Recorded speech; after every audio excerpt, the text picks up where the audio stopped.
What up, what up, what up? Welcome back. Mad Viking here, coming to you with this Sunday's pay-per-view predictions for WWE Night of Champions. This right here, of course, is a kickoff match. I might take the time to actually watch this one. I'm a Zack Ryder fan, but I don't think this is going to go anywhere.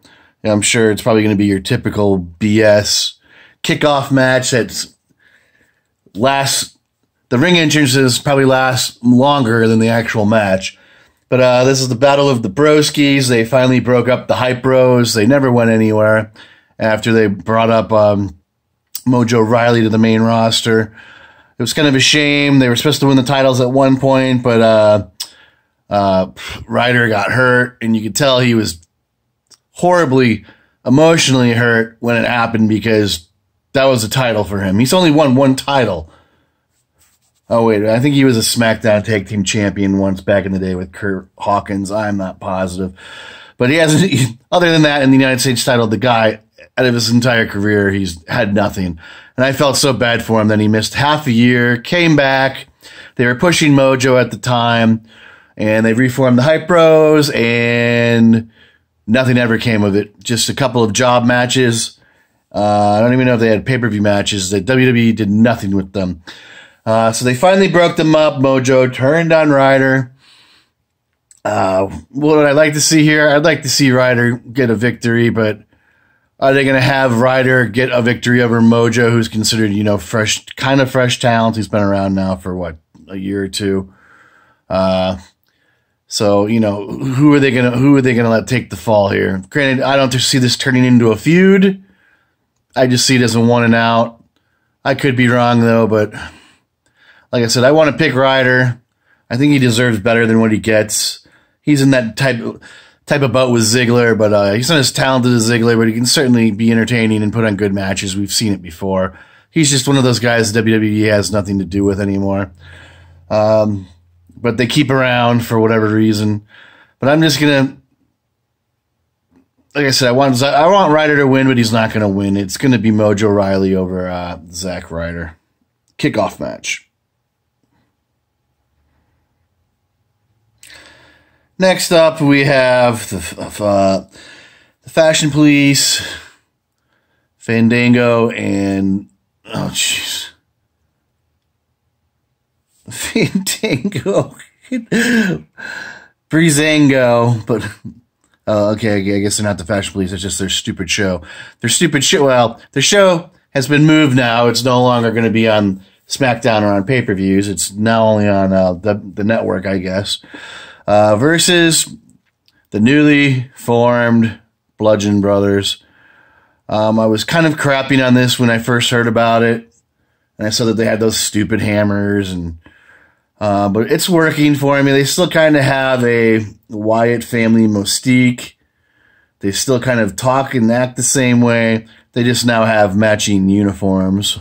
But so far they've been booked as monsters, and their matches last less than a minute. So I would assume this match is going to go longer than a minute, considering there's only like 5 matches on this pay-per-view.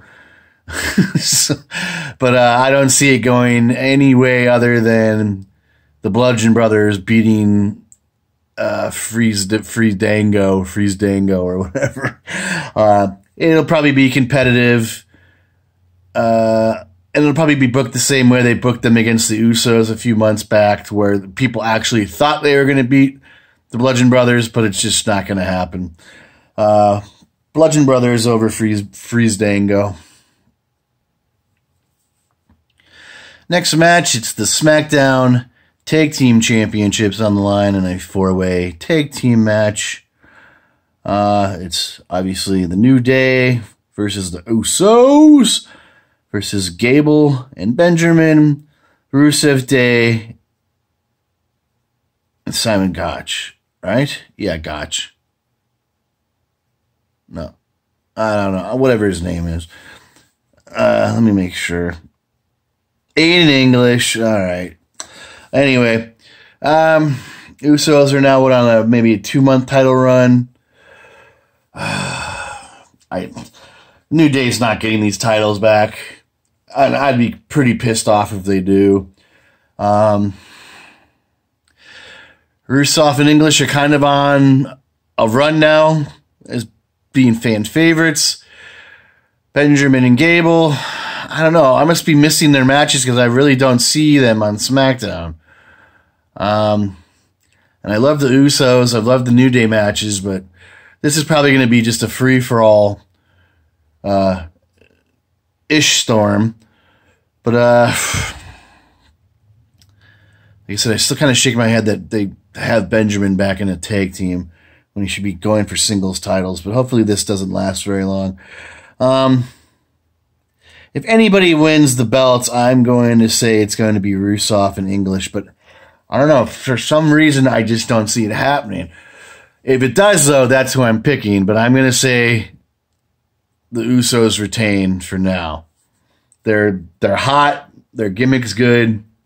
And they haven't had the titles that long. Next match on the card is a three-way match for the United States title. Champion is Corbin versus Ziggler and Bobby Roode. I've still not read anything that Ziggler has re-signed with the company, and supposedly his last match. Oh, no, he did have months left on his contract after War Games. But the WWE was supposedly going to pull him off of TV after that. He was supposed to lose to Bobby Roode, and then they were going to let him ride out his contract for the last few months. I haven't heard anything about him re-signing, and he's been talking an awful lot about his downfall in the company and how he's misused.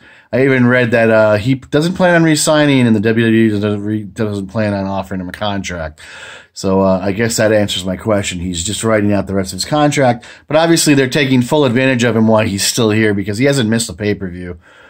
Bobby Roode, I'm just kind of disappointed.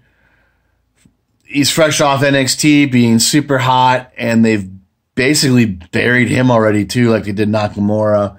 The only person who's come up here hot, straight out the gate from NXT, is Asuka. You know, they just take the characters and all the time that it was built an effort to make them, and they just crap on them and make you. Once you're on the main roster, you're basically back at zero. That's how I look at it. That's how the WWE treats people. Corbin, he's on a few-month run now. He possibly could drop it here. Obviously, it's not going to be to Ziggler, unless it's like an attaboy in an attempt to maybe get him to sign, or like an attaboy, here you go on your way out. He'll put somebody over maybe when he leaves, but I don't see it happening.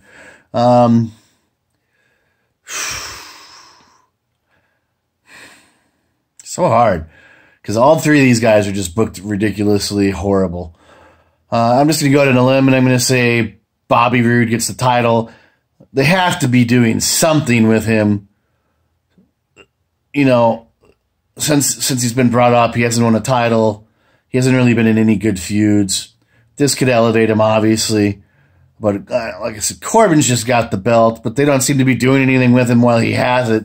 So what's the point? He's just getting a bump in pay while he holds the title that they do nothing with. But I'm going to say Bobby Roode. Bobby Roode wins this.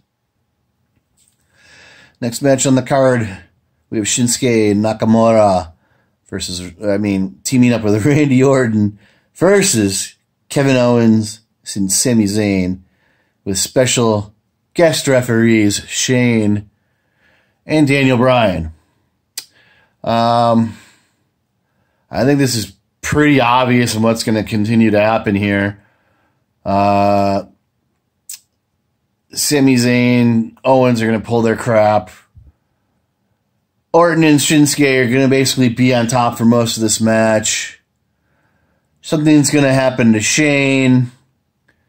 Daniel Bryan's going to step in, possibly turn heel, and he's going to help his former Ring of Honor buddies defeat Shinsuke and Orton and keep their jobs. Because otherwise, the WWE is not firing these guys. And even if they do, they're going to get rehired in less than a week, and they'll be on Raw. That's pretty much how I see it going. RKO, Sami Zayn, are going to take it with the help or the assist of Daniel Bryan. Next match, it's going to be Women's Champion Charlotte versus Natalya. They've had quite the feud this last year, but it's a lumberjack match, meaning the Riot Squad's going to be out there, the welcoming committee. Natalya's trying to play on both sides of that group, but we know the Riot Squad's probably going to interfere and cost the match, probably to Natty, and it's going to help Charlotte retain. I don't see the title going back to Natty, even though I think she deserves it. Charlotte's already had the belt a million times, but they're not going to hot potato this women's title. I don't believe like they did on Raw here on SmackDown. I think Charlotte's going to have it for quite some time, probably all the way up until WrestleMania, if not longer, which kind of sucks. I've been watching WWE Total Divas, and Natalie's been growing on me even more. This last week, it was hilarious. She threw Lana's stuff into the ocean. It was pretty funny. She almost got into a full-out bar brawl with her, too, but I don't know. Like I said, I just don't see it. I think the Riot Squad's going to interfere and cost the match, and Charlotte's going to retain. And the main event is supposed to be AJ Styles, SmackDown World Champion, versus Jinder Mahal. I have a feeling, a very strong one, that Jinder is going to retain this title. Not retain it, I mean he's going to retake it and beat AJ. And if he does do it, it's only going to piss me off even more that they had Triple H beat him on the India tour, especially in India, in front of the supposed home crowd. The entire tour was based on Jinder Mahal, even though he wasn't on Raw. And he was put on the tour for the specific reason of being the hometown great. Now, mind you, Triple H injected himself into the Shield's business the entire tour, and then would job to Roman Reigns, but he won't job to Jinder Mahal. And that's why I think they took the title off of Jinder Mahal just before the India tour, because Triple H didn't want a job to him. And that's how I feel, and I guarantee you that's the real reason why Jinder Mahal all of a sudden lost the belt. And like I said, I have a strong feeling Jinder Mahal is getting it back this Sunday. I don't know why, but I do. A lot of people didn't seem to like the Jinder Mahal push. I did, but I saw it for what it was worth. He was booked horribly, but he did have some great matches. I watched his Triple H match in India, and it was probably his best match to date. And the sad thing is, no one, other than if you go look for it on YouTube, no one's going to see it. And it was pretty... Considering he was the heel and Triple H was portrayed as the babyface, I said it was almost like Hogan Rock over there. But Triple H had a little bit more of the cheers because he was the babyface. It was funny, they cheered when he beat Jinder, but they also cheered Jinder like crazy after Triple H finally left the ring so Jinder could talk. It was just... it's not that I don't like AJ, I love AJ. It's just I don't see the WWE. They see him as a star, but they don't want to make him a big star because he's not their star. He's someone else's homegrown star. Like I said, I think they needed someone to put the belt on at the time, and Randy Orton wasn't an option. Kevin Owens was in turmoil, and AJ's really the top four of people to put the title on. So we're gonna see. Like I said, I think Jinder's getting the title back. It's probably going to piss a lot of people off, but it didn't piss me off. I want to see Jinder grow. At least they're trying to. If they do this, at least it shows they're trying to create more stars, and maybe they'll back up off him and actually let him have matches now. They booked him basically like how they booked JBL's title run back in the day. He basically had to cheat to win every match. He had, what was his what was his stable called? I can't even remember the cabinet. Yeah. They had 5 people cheating, helping him win.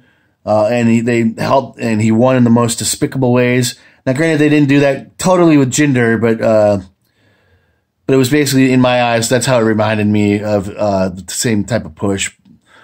So I kind of want to see what they let him do in a second run. The Sin Brothers are supposed to be fired, even though they're still around. I don't get that.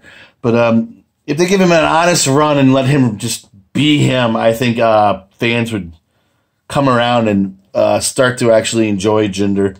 But that's it for now, guys. Those are my predictions. Look for my live results video on Sunday. I don't know if I'm going to go live again. The last time I seemed to have problems, and I had to have my camera at a weird angle. It was just, I don't know. And I didn't really get the views I did the first time.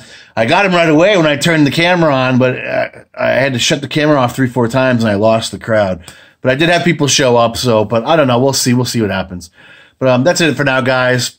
Hit like, leave a comment, tell me what you think about the Sundays pay-per-view, who you think's going to win, or tell me what you think about my predictions.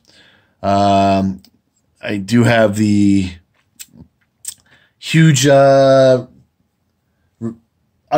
video that I just did of my Star Wars Blacks. If you want to check those out, there are some very unique figures there, and I'm not even joking, figures you have not seen.